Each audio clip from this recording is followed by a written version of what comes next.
The Hendrick I Lott House is a historic home located at 1940 East 36th Street between Fillmore Avenue and Avenue S, in Marine Park, Brooklyn, New York City.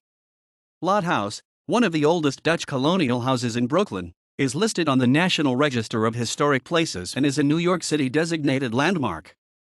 The house remains structurally sound and virtually unchanged from the time Hendrick Lott constructed it in 1800, incorporating a section of the 1720 original homestead built by his grandfather, Johannes Lott.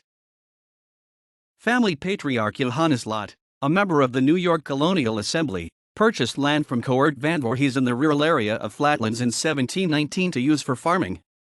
Lott expanded the family holdings from Kings Highway south to Jamaica Bay and Lott's Landing. On this property, Johannes built his homestead just east of the present house. Johannes died in 1775, leaving the farm to Johannes Jr., who occupied the property until 1792. The Lott family quickly became leaders in the area.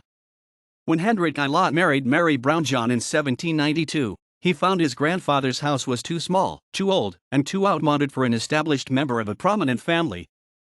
Hendrick built a larger, grander house, combining Dutch architecture with that of the English, making it into a distinctly American building. Hendrick did not abandon his grandfather's house entirely, however.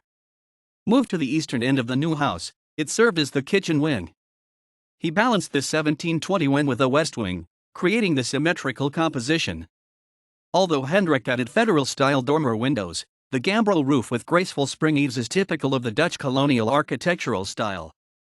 The interior features 18 rooms organized in a center hall plan. In the 19th century, at its peak, the Lott's farm included more than 200 acres, 0.81 square kilometers.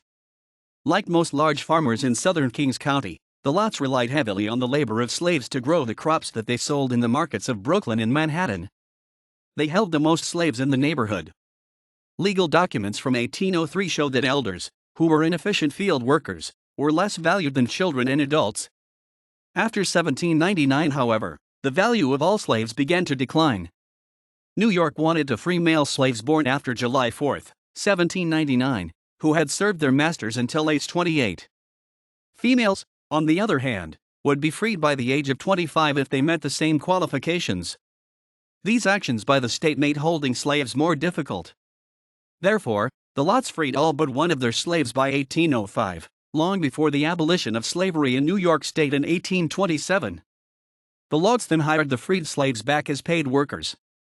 These actions taken by the Lotts support the claim that they were abolitionists. Later, it is said, the house may have served as a stop on the Underground Railroad. By 1825, a 200-acre, 0.81 square kilometers, farm, on which the Lotts raised cabbage, potatoes, vegetables, and wheat, included outbuildings, barns, and a separate stone kitchen. The kitchen foundation, located between the home and the present East 36th Street, was excavated in 1998 by the Brooklyn College Archaeological Research Center. For 2 centuries, descendants of the Lotts lived in the homestead and used the land for farming. The last farmer, John Bennett Lott, died in 1923.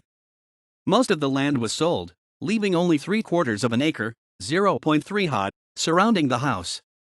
The last Lott descendant to live there, Ellis Adam, a great-great-great-great-granddaughter of Johannes Lott, lived in the house until she died in 1989.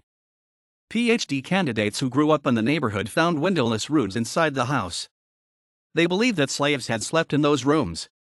Below the floors of those rooms, they found corncobs and star or cross shapes and other spiritual objects that showed mutual religious practices between slaves who worked there and Africans in West Africa. These spiritual objects were believed to serve the purpose of connecting the two worlds of the living and the dead. Now the Hendrick I. Lott house sits on its original location on 3/4 of an acre, 0.3 ha, of land. The house was bought by the New York City Department of Parks and Recreation in 2001 and is operated by the Hendrick I. Lott House Preservation Association, and is a member of the Historic House Trust.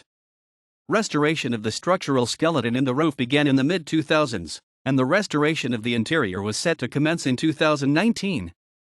The restoration of the Lott House is a joint effort of the City of New York/Parks and Recreation, Historic House Trust of New York City, Marine Park Civic Association, and Hendrick I. Lott House Preservation Association.